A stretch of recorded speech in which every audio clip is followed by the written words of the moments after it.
Halo pemirsa, apa kabar Anda hari ini? Senang sekali saya Raden Madlias dapat kembali menemani Anda dalam sebuah program talkshow yang syarat informasi inspiratif untuk Anda dan juga keluarga. Inilah Bincang Sehati.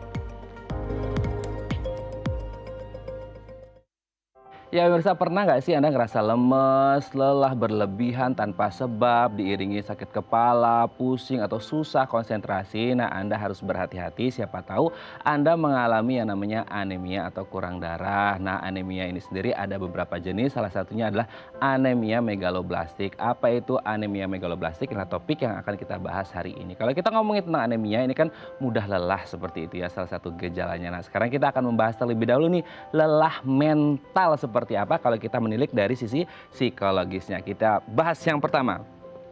Hilangnya motivasi. Nah, seringkali ketika kita mengalami lelah mental, salah satu tanda yang terjadi pada tubuh kita atau diri kita adalah kita hilang motivasi. Biasanya kita menggebu-gebu gitu ya, mau mencapai ini, mencapai itu gitu kan, meraih ini, meraih itu, tapi akhirnya kita kehilangan motivasi, nggak semangat lagi karena mungkin mental kita lagi lelah, mental kita lagi drop, mental kita lagi down. Oleh karenanya ketika kita lagi lelah mental, biasanya kita perlu penyemangat yang lebih men-charge diri kita untuk mendapatkan motivasinya kembali lagi gitu ya. Oke, kita lanjut poin yang kedua. Tingkat stres tinggi. Nah, ini juga sering kali harus kita waspadai gitu ya. Apalagi kalau kita ngomonginnya sekarang nih, kita berbicara masalah pandemi di mana stresornya banyak sekali, permasalahan banyak sekali muncul, keuangan iya, percintaan juga mungkin iya, sosial iya, kesehatan iya. Makanya ketika kita mengalami stres yang lumayan tinggi, ini bisa jadi menjadi indikator bahwasanya kesehatan mental kita ini lagi down, lagi drop, dan kita lagi lelah secara mental gitu ya. Makanya kita harus hati-hati dan bisa mengatasi stres yang mungkin saja terjadi gitu ya. Oke, kita lanjut poin yang ketiga. Mudah tersinggung. Nah, apalagi kalau kita ngomongin perempuan lagi PMS atau orang-orang yang lagi kena masalah besar gitu ya, pasti banyak dari kita ketika kita lelah mental, banyak dari kita yang akhirnya merasa kayak mudah tersinggung, lebih sensitif. Padahal biasanya nih gitu ya, ketika teman-teman kita lagi ngobrol hal-hal biasa gitu ya, bercandaan sama kita, kita fine-fine aja. Tapi akhirnya ketika kita lagi lelah mental, kondisinya nggak diketahui sama teman-teman kita, akhirnya kita sensitif dan kita jadinya mudah tersinggung. Nah, Anda harus berhati-hati. Kalau biasanya Anda biasa-biasa aja terus sekarang mudah tersinggung, Anda harus berhati-hati, siapa tahu Anda mengalami lelah mental gitu ya. Oke, kita lanjut poin yang selanjutnya. Lelah fisik. Nah, ternyata kalau kita ngomongin lelah mental, ini nggak hanya terjadi pada lelah secara psikologis gitu ya, lelah yang tidak bisa terlihat. Ternyata lelah mental ini juga bisa tampak pada lelah fisiologis atau lelah medis, dan itu bisa terjadi pada tubuh kita. Mungkin kan semua hal yang terjadi dalam tubuh kita ini kan dikendalikan dari otak. Nah, ketika kita otaknya lagi lelah secara mental, ini juga pasti akan berpengaruh ke tubuh kita atau ke fisik kita. Jadi kalau Anda sering kayaknya tidurnya udah maksimal deh, ya, minum vitaminnya juga udah maksimal, tapi kok kenapa lelah fisik? Nah, Anda harus berhati-hati, siapa tahu Anda mengalami lelah mental gitu ya. Oke, kita lanjut poin yang terakhir pemirsa. Nah, ini yang mungkin akhirnya jadi penghujung dari semua poin-poin tadi adalah sulit berkonsentrasi. Karena mungkin ya kita sensitif dan lain sebagainya yang akhirnya membuat kita jadi kayak agak susah gitu ya untuk bekerja, untuk beraktivitas, untuk belajar dan lain sebagainya. Karena memang mentalnya kita tidak mendukung untuk lebih fokus dan juga konsentrasi. Oke, itu dia tadi 5 tanda lelah mental dan kami akan membahasnya sesaat lagi. Tetap bersama kami di Bincang Sehati.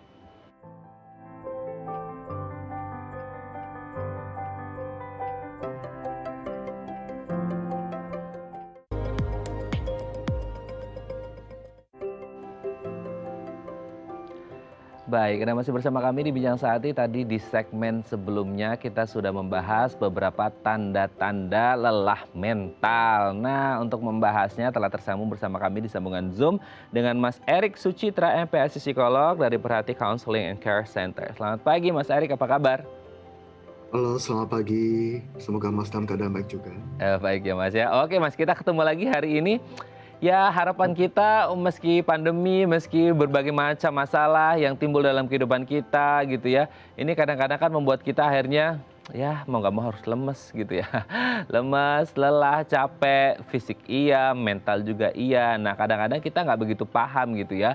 Ketika kita lelah fisik kan ya bisa dilihat secara nyata gitu. Tapi kalau kita lihat secara psikologis gitu ya, secara mental, ini kadang-kadang kita nggak sadar gitu kan ya. Nah, hari ini kita akan membahas kita harus sadar bahwasanya ternyata ada yang namanya lelah mental dan kita harus mengantisipasinya dengan beberapa indikasi yang mungkin saja terjadi. Yang pertama adalah hilangnya motivasi. Betul nggak sih Mas, ketika kita hilang motivasi, kan namanya manusia pasti ada up and down nih. Tapi ketika kita pas kehilangan motivasi, ini menjadi tanda nggak sih kalau sebenarnya mental kita ini lagi lelah banget nih, gitu Mas Erik?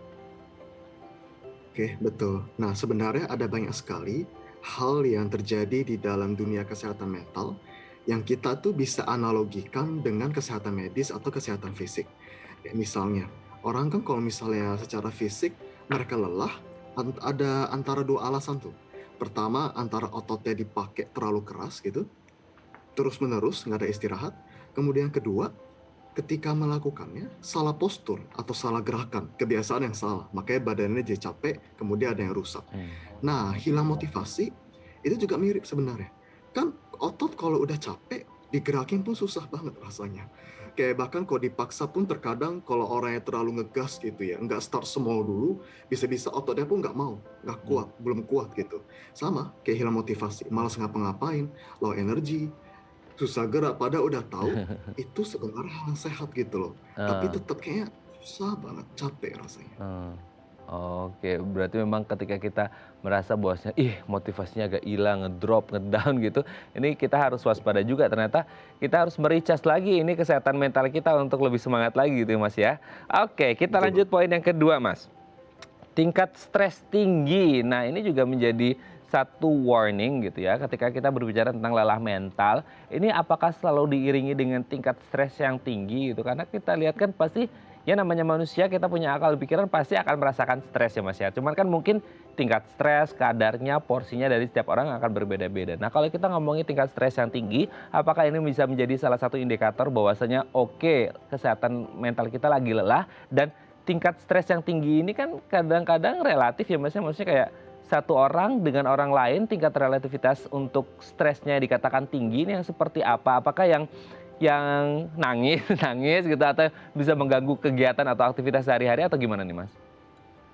Oke, betul. Nah, sebenarnya tadi Mas udah membantu saya jawab. Terima kasih. Karena memang betul, stres itu relatif. Benar Heeh. banget. Tergantung dari value-nya, tergantung dari situasi kondisinya, tergantung dari support yang tersedia di sekitarnya gitu ya. Nah, intinya adalah kalau stresnya itu sudah berkepanjangan, kronis gitu ya, dan kemudian sudah akut, itu tinggi, itu intens, maka biasanya buah yang hampir selalu, bukan hampir selalu sih, selalu terlihat adalah kalau udah mulai lampu oranye, udah mulai bahaya, adalah yaitu terganggu. Dan ini kan sebenarnya di dalam berbagai poin-poin tadi sudah sempat kelihatan. Kayak misalnya hilang motivasi, tadi juga ada bahas secara fisik nggak bisa, mudah tersinggung, dan lain sebagainya. Intinya adalah pasti kelihatan. Dan kita jangan lupa loh, kalau orang ada stres, berarti ada stresornya. Dan Mhm. ini perlu dievaluasi lebih lanjut. Ini mana mungkin kita nggak sempat ngebahas sekarang, cuma pasti ada gitu. Dan itu perlu dievaluasi, perlu Mhm. dicari bersama-sama. Apakah merasa kurang berdaya, kurang sumber dayanya, merasa nggak bisa, takut gagal ya, atau ada hal teknis. Mhm. Kayak misalnya mungkin dari ada pekerjaan yang kurang jelas, atau dari kliennya dalam pekerjaan, masalah pribadi, dan lain sebagainya. Intinya banyak sekali nyambung sih, dunia kesehatan fisik dan dunia kesehatan mental. Intinya memang stres adalah produk dan juga penyebab. Cukup kompleks. Oke, Mas Erik, ini kan kalau kita berbicara tentang stres kan ada orang yang bisa handling the stress dengan sangat baik. Ada juga yang tidak bisa kan seperti itu. Yang akhirnya orang kadang-kadang lari dari masalah, lari dari stresnya, malah justru mungkin akan menghabiskan waktu, menghabiskan energi dan lain sebagainya ke hal-hal yang negatif. Nah, pertanyaannya sebenarnya kalau akhirnya stres yang tinggi ini yang menjadi tanda atau indikasi dari lelah mental dibiarkan karena nggak tahu solusinya seperti apa, the worst skenario dari tingkat stres yang akhirnya berlarut-larut tidak dikasih solusi alternatif jalan keluarnya, ini akan berakhir pada apa sih Mas? Apakah mungkin akhirnya bisa self harm, menyakiti diri sendiri atau bahkan mungkin yang lebih ekstrim lagi seperti apa ini Mas? Oke, baik. Nah, stres itu tuh memang seperti pintu gerbang yang membuat orang itu tuh pintu gerbang kepada Mhm. berbagai hal yang Mhm. sifatnya lebih serius kalau Mhm. tidak cepat ditangani. Tentunya seperti permasalahan depresi klinis, permasalahan cemas gitu ya. Dan juga ini memang betul saya mungkin tidak fokusnya di medis, tapi secara fisik pun pasti kena gitu. Dan akibatnya kalau udah begitu, nyambung lagi kemana-mana. Pekerjaan jadi kacau, performa kacau, Kalau udah performa kacau, stres makin tinggi. Stres makin tinggi, overthinking. Kalau udah overthinking, akhirnya jadi makin cemas. Kalau udah cemas, akhirnya bingung, kok saya gini amat, kok saya gagal ya? Depresi. Kemudian sama keluarga jadi gampang bete, gampang berantem. Kemudian keluarga gampang berantem, kerjaan makin parah. Ujung-ujungnya kok nggak hati-hati bisa dipecat. Dan demikian seterusnya. Intinya adalah akan ada gangguan nyata dan serius di dalam kehidupannya. Nah, Gitu, itu Mas. dia ya, tergantung pada bagaimana kita antisipasi gitu ya. Dan ini edukasi yang baik juga mungkin dari sisi keluarga, sisi agama dan lain sebagainya untuk mengantisipasi tindakan preventif ke hal-hal yang ya tadi disebutkan gitu ya. Karena kita sebagai manusia pasti akan menghadapi masalah seperti disebutkan oleh Mas Erik ya. Oke Mas, kita lanjut poin selanjutnya. Mudah tersinggung. Nah, ini apalagi kalau pas lagi akhir bulan. Enggak ya, maksudnya kalau kita lagi lelah mental ini pasti kita lebih rasa sensitif, lebih mudah tersinggung. Ini hal yang wajar, lumrah terjadi ketika mental kita lagi down. Ini apa enggak, Mas? Ya, betul. Ini mungkin sekedar tips buat semua orang di sini. Hindari berbicara topik yang serius dengan orang yang lagi antara ngantuk, capek, lapar, stres. Itu hati-hati. Oke. Karena ini adalah kecerdasan emosi. Ini 4 tipe yang, Heeh. aduh, mending jangan satu deh. Kayak lagi macan, lagi lapar tuh, hati-hati. Termasuk diri kita nih. Mhm, Nah, kalau misalnya kita sadar nih, kita lagi capek. Saya yakin semua orang pasti pernah minimal sekali dalam hidupnya ngerasain mudah tersinggung. mhm, Kenapa bisa terjadi? Karena ibaratnya kalau kita lagi overload nih gitu ya, lagi benar-benar bebannya banyak sekali, badan kita tuh kayak masuk mode power saving gitu loh. Kayak mmm, benar-benar masuk kayak karena fokusnya ada kemana-mana, banyak hal yang dipikirin kan capek gitu.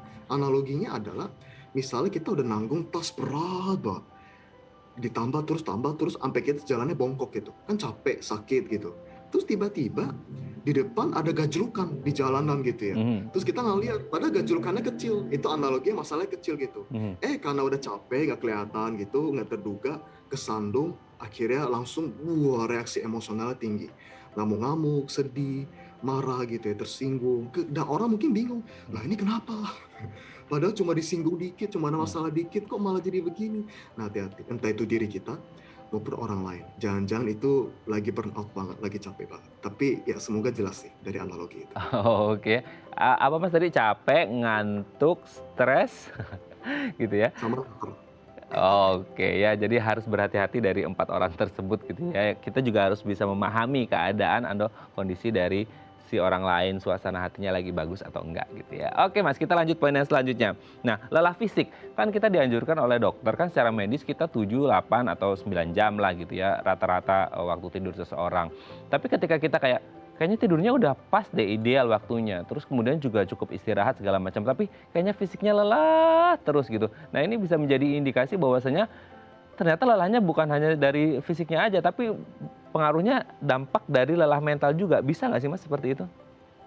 Oke, bisa banget, Mmm, sangat amat bisa. mhm, Sehingga di dalam pertemuan aku dengan klien, biasanya kalau mereka mengeluhkan permasalahan emosional gitu ya, mhm, capek, burnout gitu.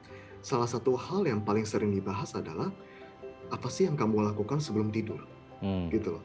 Apakah itu sesuatu yang bikin rileks atau overthinking gitu ya, sampai setengah jam overthinking, mhm, sehingga akhirnya meskipun tidur, jadi kebawa tidur stresnya, mmm, gitu. Jadi memang, ini kebiasaan kita sebelum tidur, mungkin setengah jam sebelum tidur gitu ya, itu juga perlu dievaluasi banget. Jadi oke, memang dampaknya adalah antara tidurnya itu kebanyakan karena capek, atau tidurnya kurang, atau karena kan kebangun-bangun kadang kalau orang udah stres tuh suka kebangun tengah malam gitu ya, mmm, atau tidurnya tidak berkualitas karena mmm, tidurnya dangkal, mmm. karena aktif terus kepalanya, capek, kepikiran banyak hal. Nyambung banget Mas, bisa. Oke ya, juga harus berhati-hati gitu ya. Jangan melakukan hal-hal ternyata kalau ada sesuatu yang bikin stres, pemicu stres sebelum tidur, ini bisa kebawa gitu ya Mas ya. Oke Mas, kita poin Mhm. yang terakhir. Nah setelah hilang motivasi, kemudian tingkat stres tinggi, mudah tersinggung lah fisik, pasti ujung-ujungnya adalah semua jadi mess up, semua jadi kacau gara-gara kita sulit konsentrasi, sulit fokus, entah itu bekerja, berkegiatan, belajar, dan lain sebagainya. Apakah memang akan selalu mengganggu konsentrasi kita ketika memang kesehatan mental kita lagi down ini, Mas? Oke, nah kalau jawabannya selalu, mungkin nggak juga. Karena Mmm, setiap orang punya ekspresi mhm, atau ciri khas ketika mereka lagi stres itu tuh berbeda-beda. Tapi mmm, memang, dari pengalaman klinis saya, sebagian besar orang ada kesulitan konsentrasi. Yang di mmm, mana wajar gitu. Kayak ibaratnya tuh kalau kita pakai kacamata gitu ya. Kemudian kacamatanya itu tulisannya itu adalah segala hal yang dia lagi capein gitu. Keluarga, kemudian mungkin lagi ada berantem gitu dengan istri atau anak-anaknya, kemudian kepikiran presentasi nanti, kemudian kepikiran apa deadline yang lagi numpuk, ada klien marah, belum resolusinya, belum ketemu problem solvingnya, belum rapatnya, belum atur meetingnya, buah meledak-ledak. Nah itu bayangin tuh, kita pakai kacamata, tulisannya kayak gitu. Terus Hmm. diajak ngomong orang, terus kadang-kadang kita bisa bengong, hilang konsentrasi. Wajar nggak? Wajar. Jadi ketika orang ini nyambung semua nih, kalau kita Ya, perhatiin ya, 5 ya, gejala tadi itu semua nyambung. hmm, Kalau kurang tidur jadi susah konsen, kalau capek juga jadi kan konsentrasi butuh betul. energi kan, butuh tenaga gitu. Juga jadi susah konsen.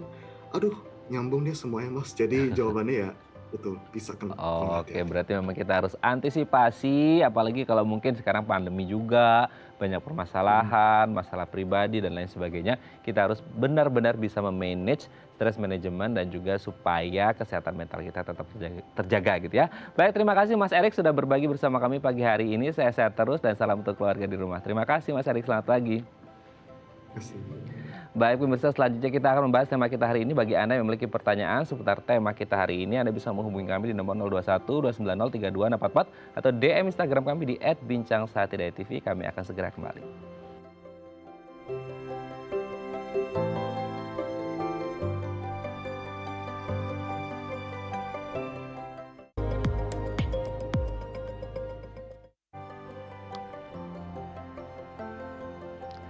Baik, Anda masih bersama kami di Bincang Sehati dan kita masih membahas tema kita hari ini anemia megaloblastik seperti itu ya. Bagi Anda yang memiliki pertanyaan seputar tema kita hari ini, Anda bisa menghubungi kami di nomor 021 290 3244 atau DM Instagram kami di @bincangsehatidayatv. Nah, untuk membahasnya telah tersambung bersama kami di sambungan Zoom dengan Dr. Hadi Ahmed, Internal Medicine, SPPD, spesialis penyakit dalam dari Eka Hospital Pekanbaru. Wah, ini jauh sekali nih. Selamat pagi, Dr. Hadi, apa kabar? Selamat pagi semua. Baik, Baik ya salam dok ya. sejahtera. Oke dok, ini Baik, Jakarta Pekanbaru kita ngobrol dok. Oke dok, hari ini kita akan membahas salah satu penyakit yang mungkin sering kita alami tapi mungkin kita nggak terlalu sadar gitu ya dok ya, ketika kita mungkin mudah lelah, mudah capek seperti itu, yang ternyata ini indikasinya ke anemia. Nah, sebelum membahas lebih mendalam tentang salah satu jenis anemia gitu ya. Nah, sebenarnya anemia ini apa dok dan penyebabnya apa gitu? baik. Terima kasih. Anemia itu ada definisinya sebabkan adanya kekurangan ya sel-sel darah merah di dalam tubuh seseorang. Jadi dengan adanya kekurangan sel darah merah yang terukur mungkin dengan hemoglobinnya yang menurun atau sel darah merah yang menurun, maka seseorang disebut anemia. Menurut WHO panduannya adalah untuk laki-laki di bawah 13 dan untuk wanita di bawah 12. Dan dengan kategori itu kita disebut anemia ya.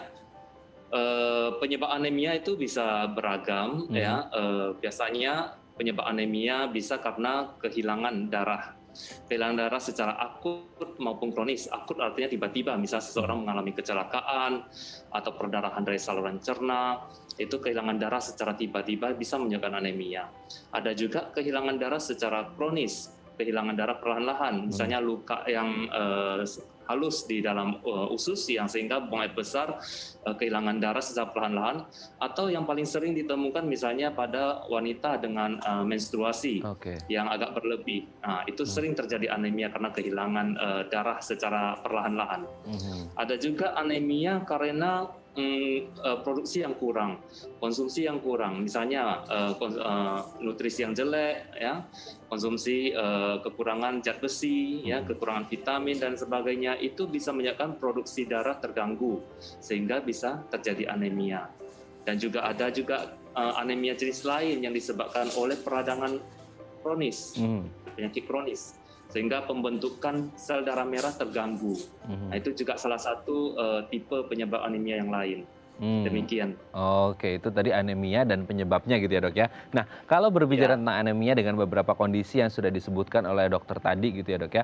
Sebenarnya siapa saja sih dok orang-orang yang berisiko atau rentan mengalami anemia? Kan mungkin kita tahu ya, ada mungkin orang dengan satu kondisi genetik tertentu atau punya riwayat penyakit tertentu atau lain sebagainya. Sebenarnya siapa saja orang-orang yang berisiko besar mengalami anemia? Ya, terima kasih. Jadi orang yang berisiko mengalami anemia yang paling umum mungkin secara fisiologis Hmm, adalah mereka yang hamil maupun menyusui oke. saat kebutuhan darah itu meningkat. Begitu juga anemia berisiko pada orang-orang yang tidak mempunyai gaya hidup yang benar ya, artinya diet tidak benar, suka milih-milih makanan Hmm, ya, dan mereka yang konsumsi alkohol juga hmm, bisa mengalami anemia.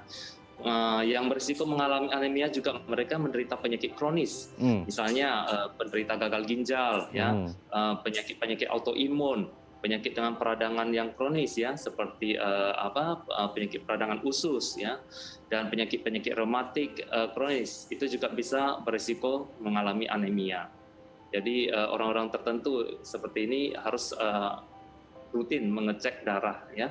Oke, itu tadi beberapa golongan yang rentan atau berisiko mengalami anemia. Tapi pertanyaannya, anemia ini penyakit yang menurun bukan sih, Dok? Kan kita juga perlu Oh iya, antisipasi gitu ya. Apakah kemudian benar-benar. ketika orang tua kita gitu ya, ini ada anemia akan nurun ke anaknya atau enggak gitu, Dok? Benar, benar. Sebetulnya ada beberapa tipe anemia yang bisa diturunkan dari secara genetik. Hmm, Jadi ada beberapa anemia, contohnya misalnya talasemia. hmm, Talasemia adalah penyakit keturunan, ya, secara genetik diturunkan oleh orang tua, sehingga tubuh seseorang karena ada gangguan secara genetik itu produksi sel darah merahnya terganggu hmm, karena ada kekurangan suatu protein tertentu.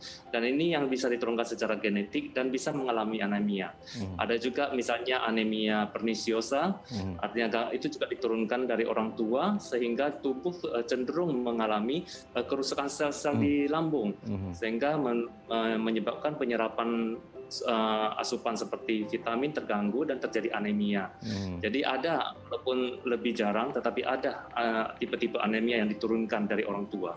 Oh, seperti itu ya, Dok, ya. Ada, cuman, beberapa aja gitu ya. Nah, sekarang Ya, pertanyaannya beberapa. ketika kita kan kadang kita nggak tahu ya, Dok, ya, mungkin ini lelah biasa atau lelah karena anemia gitu. Nah, sebenarnya ini kan gejala yang paling umum yang kita tahu lelah seperti itu, karena katanya kurang darah. Nah, sebenarnya kalau kita menilik secara umum, anemia ini gejalanya yang kita rasakan ini seperti apa, Dok? Baik. Jadi kalau anemia itu gejala yang paling sering kan seperti lelah, mudah lelah ya. Hmm, Dan lelah yang disebabkan oleh lelah itu kan sebetulnya gejala yang sangat umum, bisa karena anemia atau kecapekan bekerja, kurang hmm, istirahat dan lain-lain. Tetapi lelah yang disebabkan oleh yang bukan anemia seperti kelelahan akibat bekerja terlalu forsir dan lain-lain, itu biasanya bisa pulih setelah kita beristirahat. hmm, Dengan tidur yang cukup, istirahat yang cukup, bangun biasanya udah segar hmm, kembali dan kita bisa melanjutkan aktivitas. Tetapi lelah yang ditimbulkan oleh anemia mhm, tidak akan membaik dengan istirahat. hmm. Sesudah tidur, istirahat, mungkin ambil cuti dan lain-lain, Masih besok-besoknya aja? masih tetap lelah. Iya, tetap Oke. aja lelah. Ya, Oke, masih aja lelah ya walaupun udah istirahat gitu. Nah, ini kan menjadi iya. gejala yang mungkin saja terjadi mengarah kepada anemia seperti itu. Nah, kalau kita merujuk pada tema kita hari ini anemia megaloblastik, tadi kan dokter sudah menyebut beberapa jenis dari anemia gitu. Nah, kalau anemia megaloblastik ini seperti apa dan gejalanya sama yang baru saja dokter sebutkan atau beda, Dok, gejalanya? Benar-benar.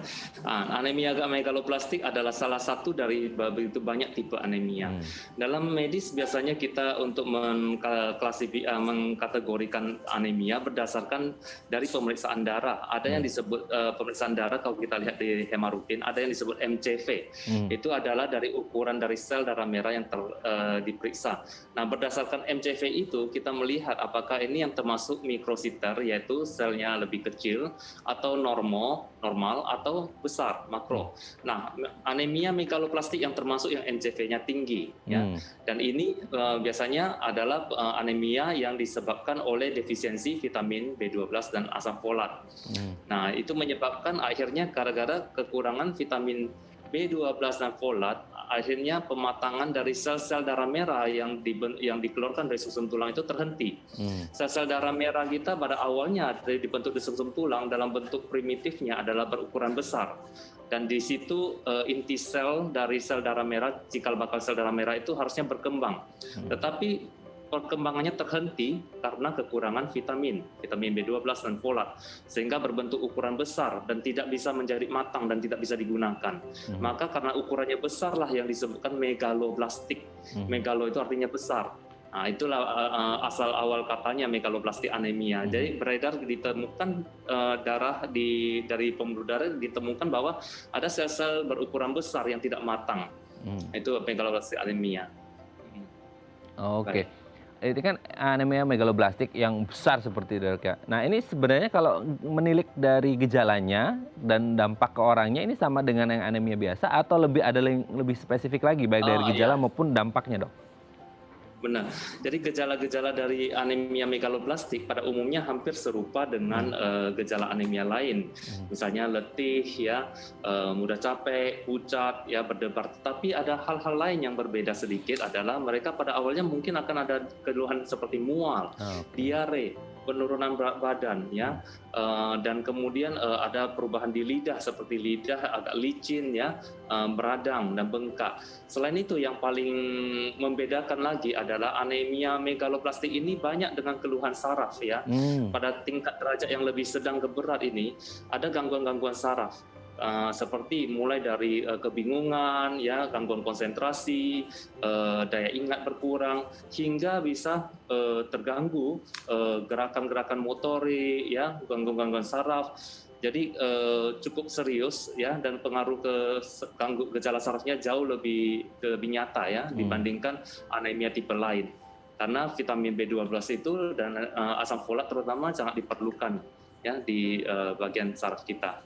Oke, seperti itu ya kondisinya ya dari gejalanya dan dampaknya. Nanti di segmen selanjutnya kita akan membahas ya, Dok, ya, gimana cara pengobatan yang pas. Apakah anemia ini semuanya ada satu treatment khusus yang sama atau tergantung jenis dari anemianya, nanti akan kita bahas di segmen selanjutnya ya, Dok, ya. Baik pemirsa, bagi Anda yang memiliki pertanyaan seputar tema kita hari ini, Anda bisa menghubungi kami di nomor 021 290 3244 atau DM Instagram kami di @bincangsehatidayatv. Kami akan segera kembali.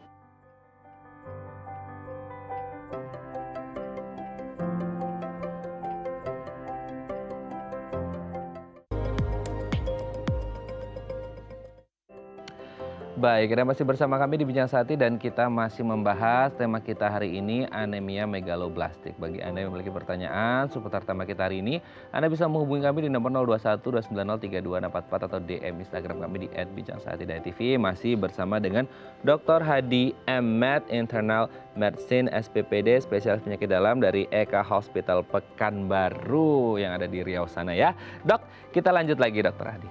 Dok, ini kalau kita berbicara tentang prevalensi gitu ya, dari tingkat keterjadian dari kasus anemia megaloblastik ini sendiri, satu jenis anemia yang sering terjadi atau jarang terjadi ini, Dok? Ya, sebetulnya prevalensi anemia sendiri di Indonesia berkisar 21% ya. Tetapi untuk anemia megaloblastik belum ada data seberapa banyak. Dan memang anemia megaloblastik tidak sebanyak anemia defisiensi besi yang tentu lebih sering terjadi. Tetapi dikatakan bahwa urutan tipe-tipe anemia yang paling banyak terjadi setelah anemia defisiensi besi mungkin kedua adalah anemia asam folat, ya. Asam folat adalah salah satu dari anemia megaloblastik. Jadi tentu saja setidaknya dia ada urutan kedua, ya, atau ketiga dari tipe anemia yang sering terjadi dan ditemukan. Ya. Oke. Meskipun kasusnya tidak banyak terjadi, tingkat prevalensinya tidak begitu tinggi, tapi kalau berbicara tentang tingkat keparahannya sendiri, Dok, ini sebenarnya dia ada tingkat keparahan mungkin dari ringan, sedang, ke berat, atau seperti apa ini, Dok? Oh ya, sebenarnya tingkat keparahan dari anemia megaloblastik sendiri tidak ada derajat gimana, tetapi mungkin dari HB saja, ya. Kalau seseorang mengalami HB, penurunan HB di bawah 10, 8 sampai 10 kita sebut sebagai anemia ringan. 6 sampai 8 HB-nya disebut anemia sedang, dan di bawah 6 itu disebut sebagai anemia berat, apapun penyebab atau tipe anemia tersebut. Jadi ini juga semakin rendah HB seseorang tentu saja gejala lebih berat dan komplikasi ke badan, ya, terhadap performa dari kinerja tubuh itu tentu lebih berpengaruh. Demikian. Oke, berarti memang kita harus tahu gitu ya, mungkin tidak ada yang khusus, tapi kita juga harus mengerti bahwasanya anemia megaloblastik ini mungkin saja terjadi pada tubuh seseorang. Nah, untuk pertanyaan selanjutnya, untuk mengetahui, Dok, ketika seseorang ini didiagnosis mengalami anemia megaloblastik ini harus menjalani apa? Atau sebenarnya ya muncul aja dari gejala-gejala yang tadi dokter sebutkan gitu ya, yang ya lelah dan lain sebagainya, atau ada satu pemeriksaan khusus dok, MCU atau seperti itu ya, yang akhirnya untuk mendiagnosis apakah seseorang ini mengalami anemia megaloblastik atau enggak gitu. Ya, terima kasih. Jadi untuk memeriksa, pertama biasa anemia itu bisa terdeteksi karena melalui screening rutin atau karena seseorang datang konsultasi dengan dokter karena sudah mempunyai gejala anemia. Jadi ada dua cara bagaimana seseorang bisa terdiagnosa, entah karena melalui screening yang tanpa sengaja, mungkin dalam hal waktu dia pemantauan kehamilan, diperiksa HB-nya sebagai bagian dari rutin ketahuan anemia atau dalam medical check up. Selain itu mungkin seseorang mengalami keluhan anemia dan datang ke dokter hanya ketahuan anemia. Sesudah seorang dokter mengetahui bahwa wah ini HB-nya rendah nih, maka yang harus dilakukan adalah melakukan anamnesa apakah pasien mempunyai resiko untuk mendapatkan anemia. Setelah itu kita akan memeriksa pemeriksaan darah tambahan. Apakah pasien ini mempunyai penyakit kronis kah, ataukah ada kondisi-kondisi tertentu yang bisa menyebabkan pasien tertentu mengalami anemia.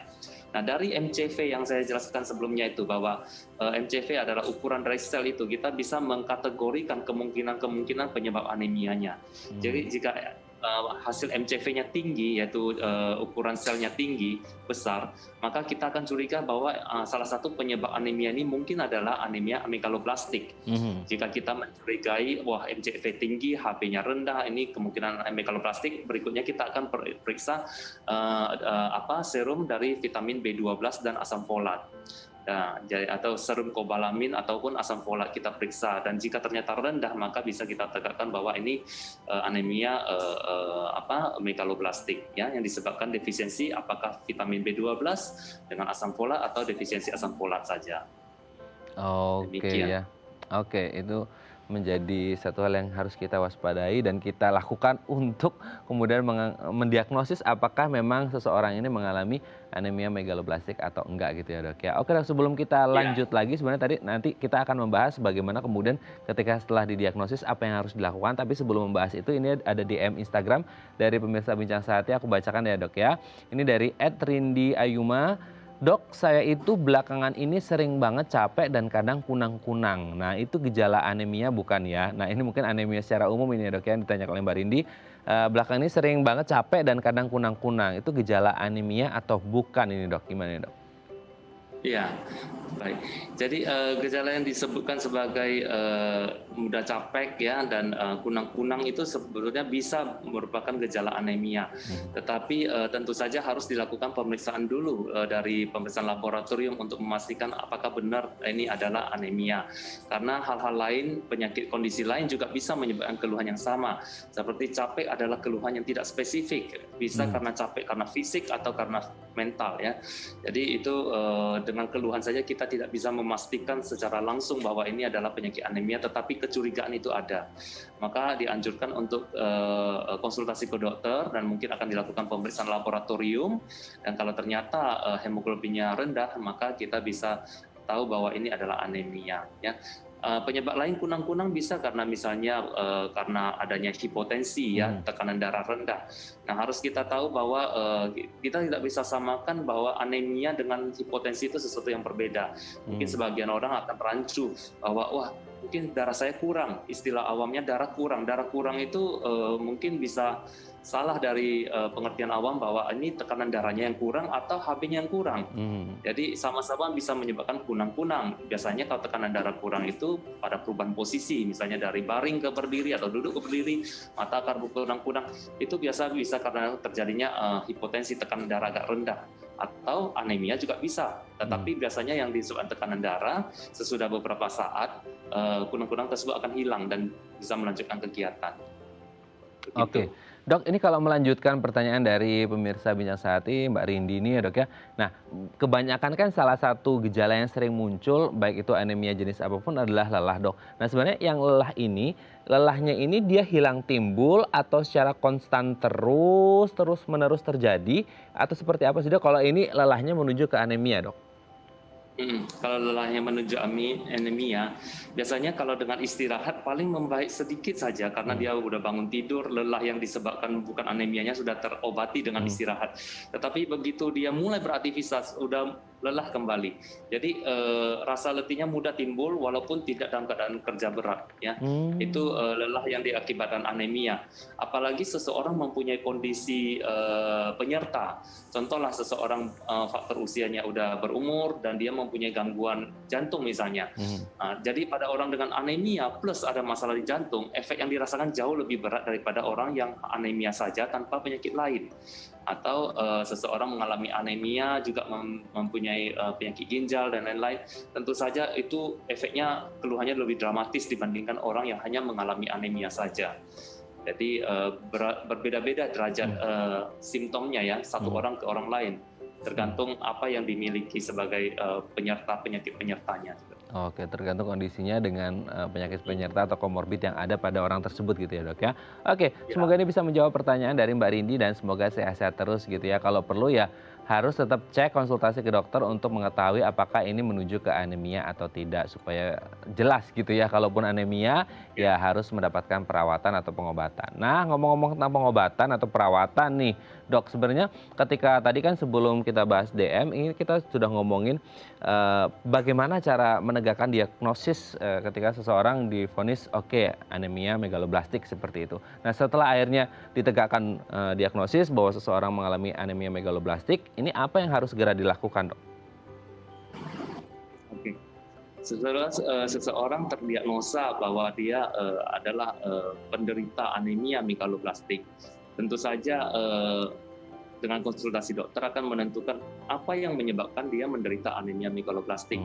Apakah seseorang menderita itu karena nutrisinya yang buruk, atau mungkin dia pemilih makanan, atau mungkin sebagian orang vegan juga bisa beresiko mengalami anemia. Nah, kalau penyebabnya karena nutrisi, tentu saja harus diperbaiki nutrisinya. Ya, kalau seandainya tidak bisa, harus diberikan suplemen tambahan. Misalnya seseorang vegan mungkin ya, dan dia mengalami anemia, maka dia memberikan nutrisi tambahan atau suplemen, misalnya vitamin B dan asam folat. Jika penyebabnya karena alkohol, ya kita usahakan hentikan konsumsi alkohol.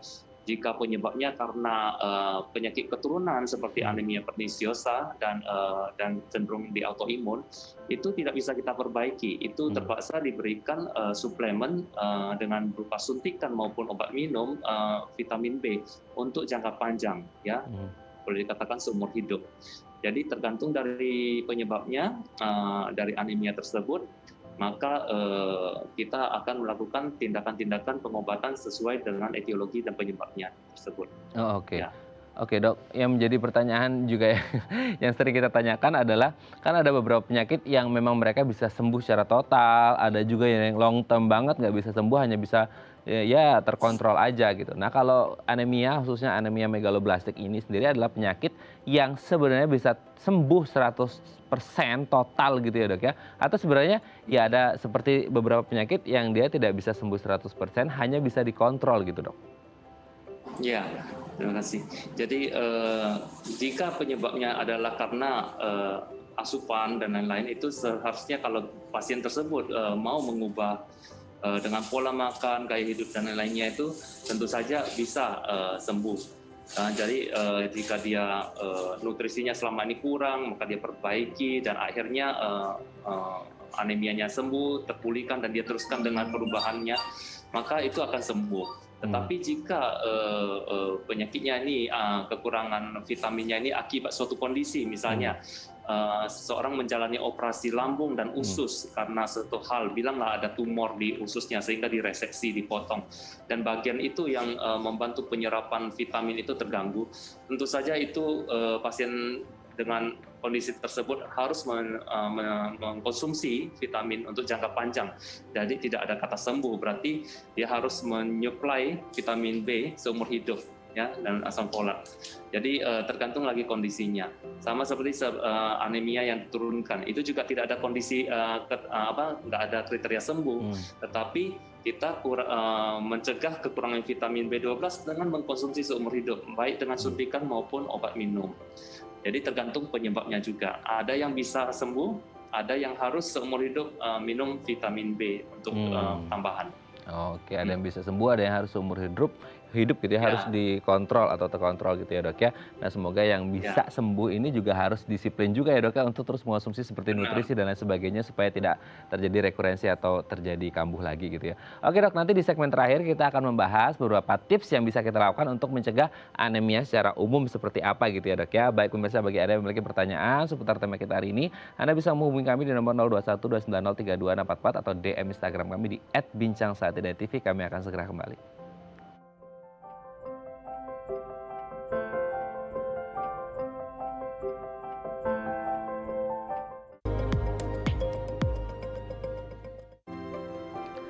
Baik, Anda masih bersama kami di Bincang Saati dan kita masih membahas tema kita hari ini, anemia megaloblastik, masih bersama dengan Dr. Hadi Ahmad, Internal Medicine SPPD, spesialis penyakit dalam dari Eka Hospital Pekanbaru Riau. Dok, di segmen terakhir ini kita akan membahas beberapa tips ya dok ya. Kalau tadi kan kita sudah membahas, Dr. Hadi sudah menjelaskan secara detail gitu ya, apa itu anemia, kemudian anemia megaloblastik, gejala, penegakan diagnosis, pengobatan, dan lain sebagainya, itu sudah clear banget. Nah, di segmen terakhir ini kita akan membahas beberapa tips yang bisa kita lakukan untuk mencegah anemia secara umum gitu ya dok ya, supaya ini menjadi edukasi yang baik juga gitu. Kalau bisa dicegah kan lebih baik gitu ya dok ya. Kita lihat yang pertama, konsumsi makanan dengan zat besi. Nah, zat besi ini seperti apa nih dok? Iya, konsumsi zat besi itu bisa banyak terdapat di makanan seperti daging-dagingan, hati, ya, sayuran, bayam, ya. Itu banyak terdapat di makanan tersebut, ya. Jadi orang yang agak pemilih makanan tentu saja berisiko terhadap anemia defisiensi besi.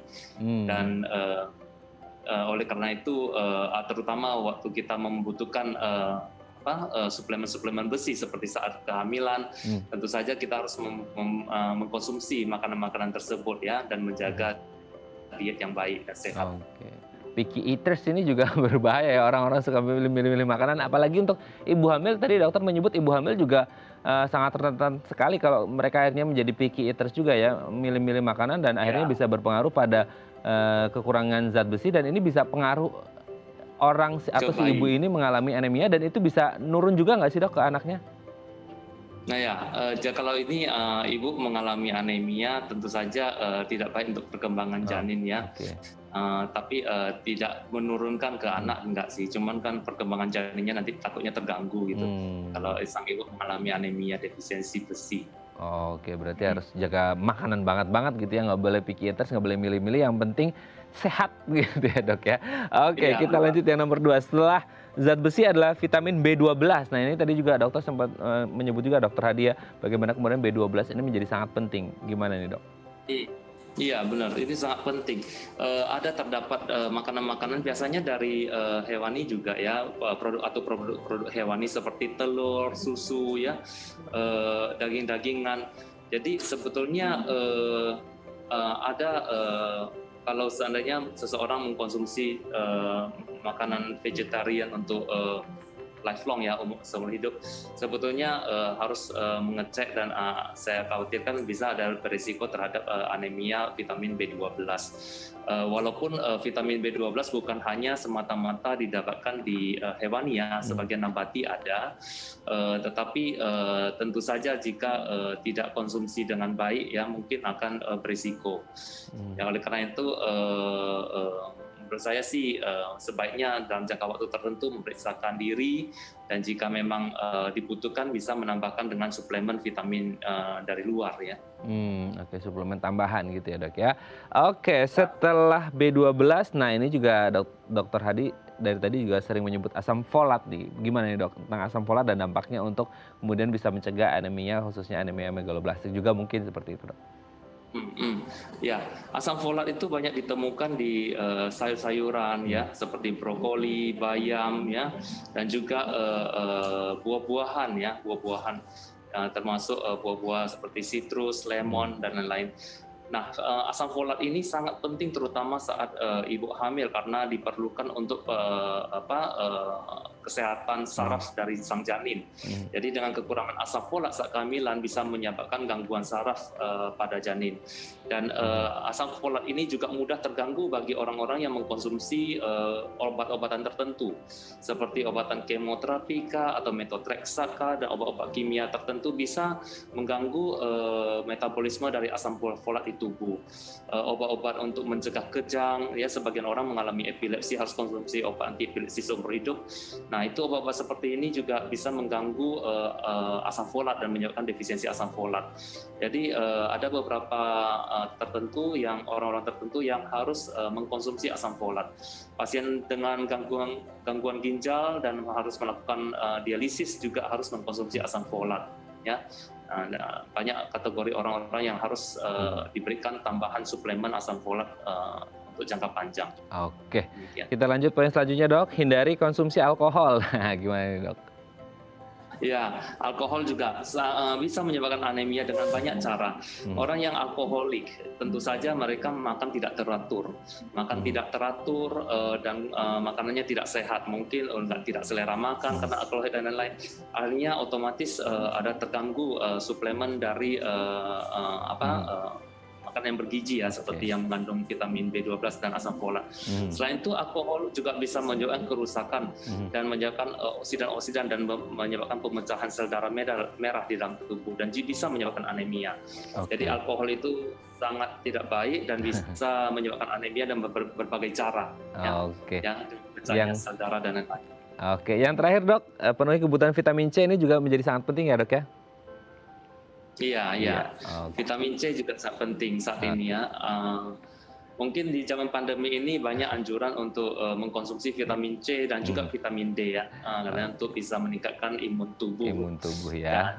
Oke, baik. Terima kasih Dr. Hadi Emet, Internal Medicine SPPD, spesialis penyakit dalam dari Eka Hospital Pekanbaru, dok, sudah bergabung bersama kami pagi hari ini. Semoga ini bisa menjadi edukasi yang baik dan kita sehat-sehat terus gitu ya dok ya. Terima kasih dok. Salam untuk keluarga di rumah dan teman-teman di Eka Hospital Pekanbaru Riau. Selamat pagi dok.